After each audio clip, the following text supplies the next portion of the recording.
Selamat pagi rekan-rekan mahasiswa, hari ini kita akan belajar bersama mempelajari Writing the Incident Report.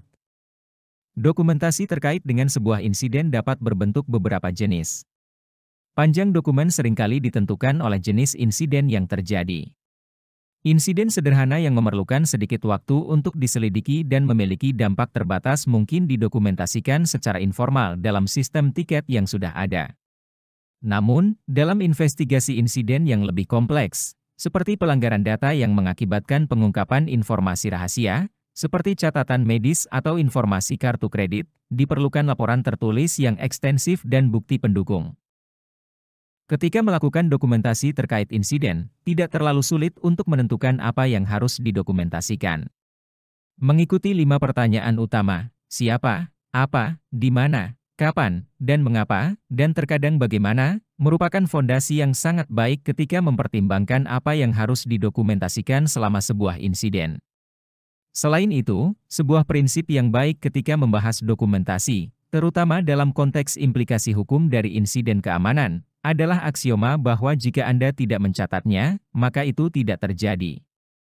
Hal ini menggarisbawahi pentingnya dokumentasi yang tepat yang seringkali terdiri dari sebanyak mungkin detail yang dapat dibawa oleh analis respons insiden.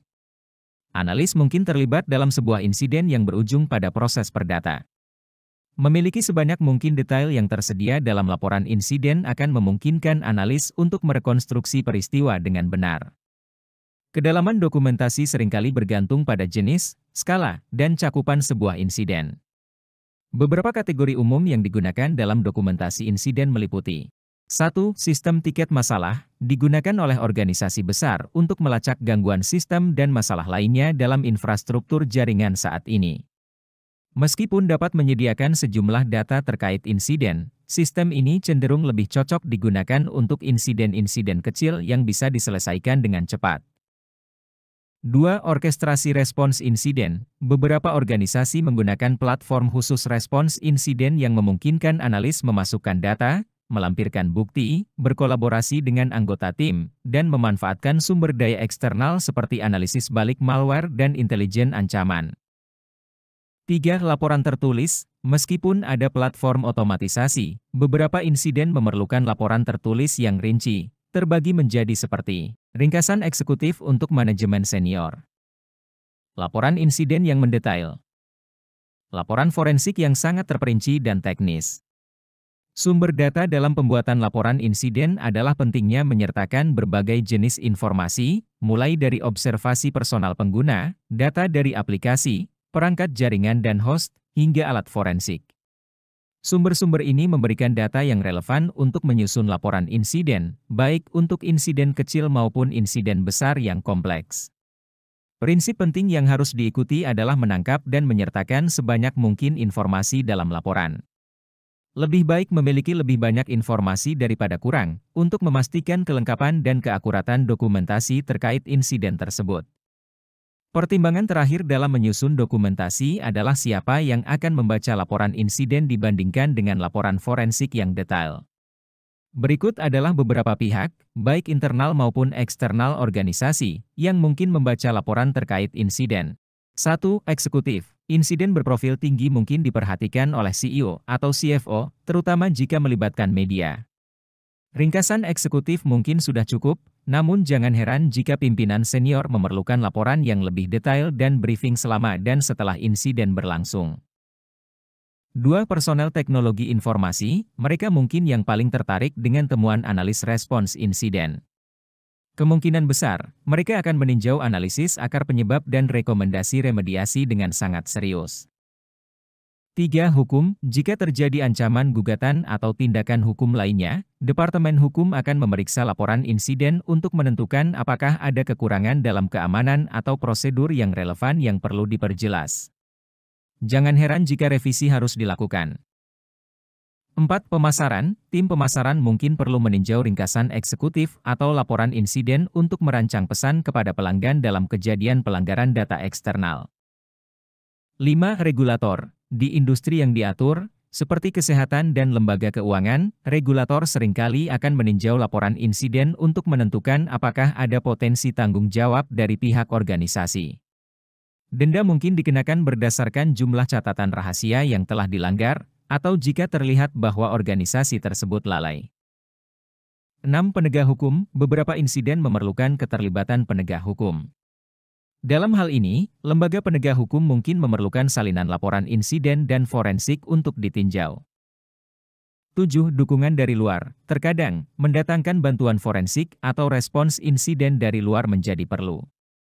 Dalam hal ini, laporan yang ada akan membantu individu-individu tersebut memahami situasi dengan cepat. Banyak organisasi menggunakan sistem pelacakan tiket masalah IT seperti ServiceNow dan Jira untuk melacak insiden. Meskipun cara ini efektif untuk sedikit insiden dan tidak memerlukan otomatisasi proses respons insiden, organisasi dengan kapabilitas respons insiden yang lebih kuat mungkin perlu menggunakan platform respons insiden untuk melacak dan membantu dalam pelaksanaan dan dokumentasi proses respons insiden yang lebih kompleks. Solusi komersial untuk melacak insiden keamanan cyber umumnya masuk ke dalam kategori Platform Security Orchestration Automation Response, SOAR. Beberapa solusi ini dapat terintegrasi dengan alat lain sehingga sebagian besar prosesnya dapat diotomatisasi. Mereka juga dapat menggabungkan playbook ke dalam platform sehingga tim respons insiden memiliki akses langsung dan dapat bekerja melalui prosesnya, sambil mencatat tindakan mereka pada platform itu sendiri. Salah satu keuntungan utama dari platform yang didedikasikan adalah kemampuannya untuk melacak insiden dari waktu ke waktu dan memahami jenis serangan apa yang dihadapi organisasi. Platform Fast Incident Response, FIR, merupakan alat perangkat lunak bebas yang membantu tim respons insiden dalam pembuatan, pelacakan, dan pelaporan insiden.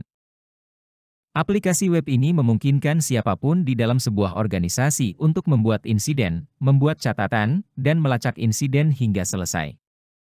FIR menyediakan banyak fitur yang dapat sangat bermanfaat bagi tim respons insiden yang memperhatikan pertimbangan anggaran.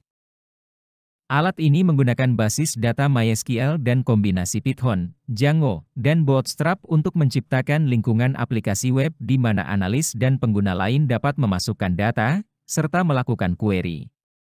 Fitur kunci dari aplikasi FIR adalah kemampuannya untuk menyesuaikan bidang-bidang agar sesuai dengan kebutuhan organisasi.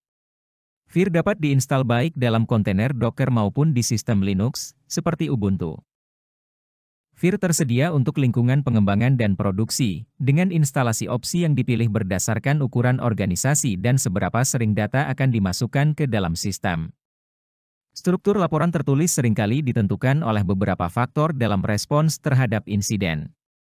Ada banyak aspek dari respons terhadap insiden, seperti personel yang terlibat, jenis dan kedalaman investigasi yang dilakukan, jumlah sumber daya yang terlibat, dan seberapa banyak individu dari organisasi yang terlibat dalam penyelidikan insiden, serta mereka yang memiliki kepentingan dalam hasilnya. Sebagai hasilnya, beberapa organisasi mungkin menggabungkan elemen inti dari laporan insiden, ringkasan eksekutif, dan laporan forensik ke dalam satu dokumen tunggal. Sementara yang lain mungkin menemukan bahwa memisahkan dokumentasi tersebut dapat lebih baik melayani mereka yang memiliki keterlibatan dan kepentingan yang berbeda dalam penyelidikan insiden. Ringkasan eksekutif menangkap pandangan makro dari insiden. Ini mencakup ringkasan peristiwa, deskripsi akar penyebab, dan rekomendasi apa yang dilakukan untuk mengatasi dan mencegah kejadian serupa terjadi kembali.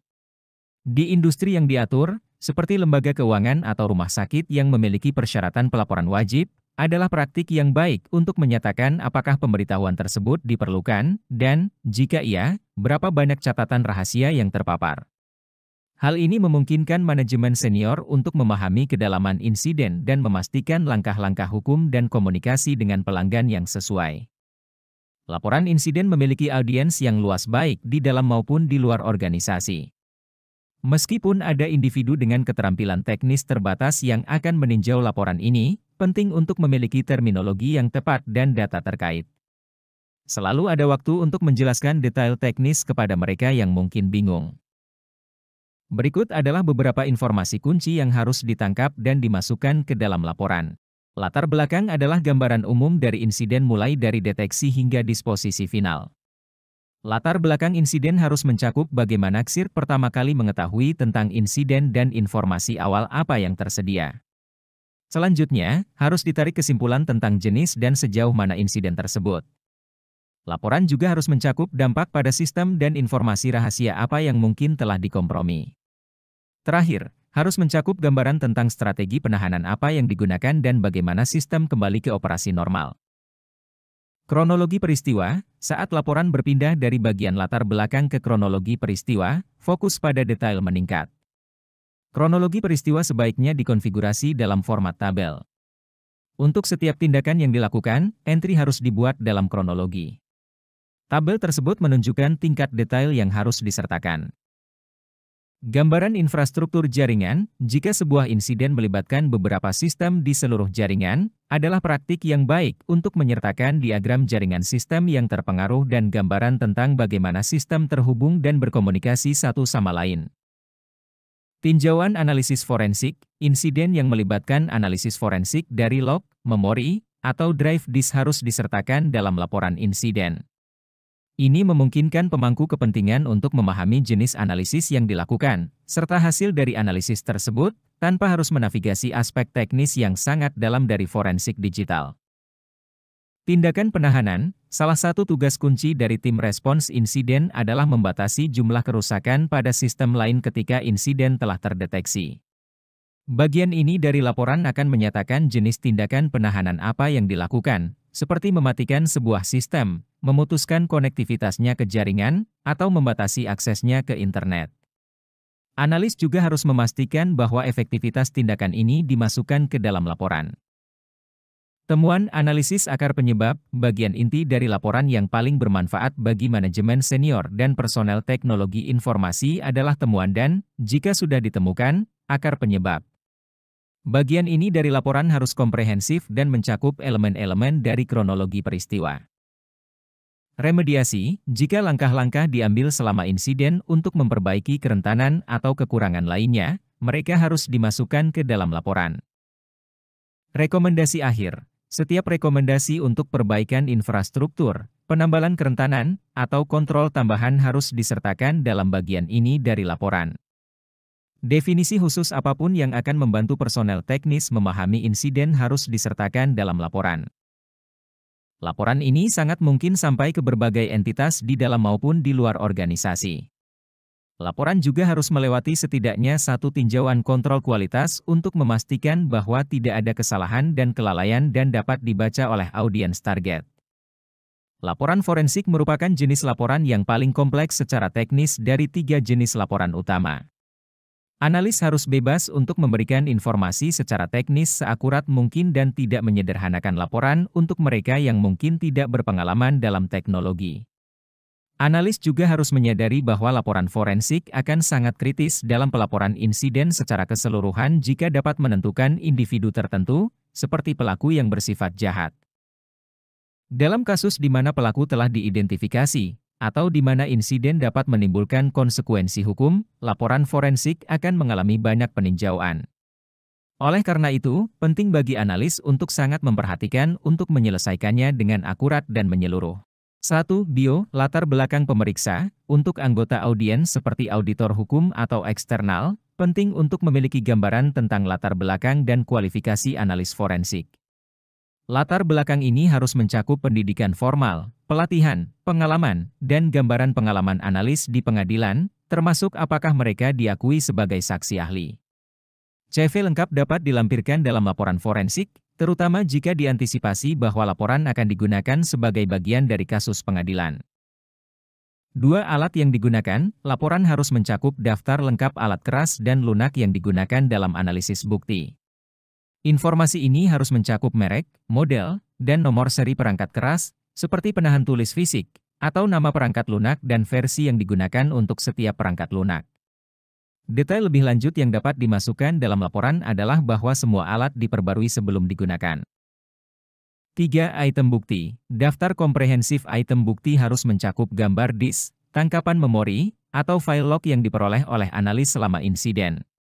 Tanggal, waktu, lokasi, dan analis yang memperoleh bukti juga harus disertakan. Mungkin perlu melampirkan formulir rantai kepemilikan untuk barang bukti fisik. Jika ada sejumlah item bukti, bagian laporan ini dapat dimasukkan sebagai lampiran untuk memudahkan pembaca. 4. Analisis forensik. Inilah tempat analis akan sangat spesifik dengan tindakan yang diambil selama penyelidikan. Detail seperti tanggal dan waktu sangat penting, serta deskripsi rinci tentang jenis tindakan yang dilakukan.